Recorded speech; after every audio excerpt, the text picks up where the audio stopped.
Wala na. Ako mauna sa panganay. Lola, happy birthday. Yung last year hindi ako nakapunta kasi wala akong vacation noon. Pero sabi ko na importante na makasama ko kayo ngayon, birthday nyo. At nung lagi ko yung Lola naisip kasi nung bata ako, Lola, like sobrang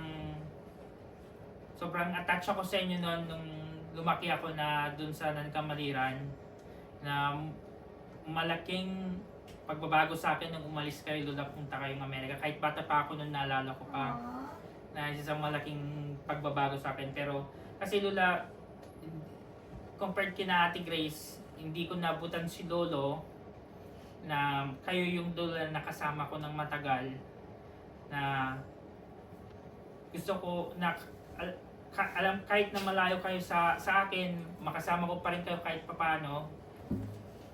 So malaking bagay din sa akin ito, Lola. Pinagdadasal ko din na sana na mas mahaba pa ang inyong buhay, Lola, para sa susunod din makasama ko ulit kayo, Lola, kung kailan man yun. At pinagdadasal ko rin na susunod na pagkita natin na may mga bagong pag-uusapan ganon, na alam ko sinasabi niyo, Lola, di pa ako kinakasal. Alam ko lahat ng mga panganay sa amin magpipin sa ikinasal na, except kay Ate Ruth. Pero yun, Lola, sana mas mahaba pa ang buhay niyo para kung kailan man yun,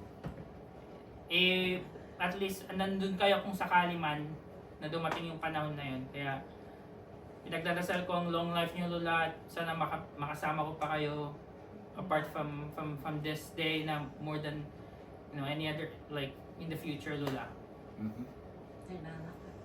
I love you, Lola. Prayers granted. The prayers granted in the name of Jesus. Pagka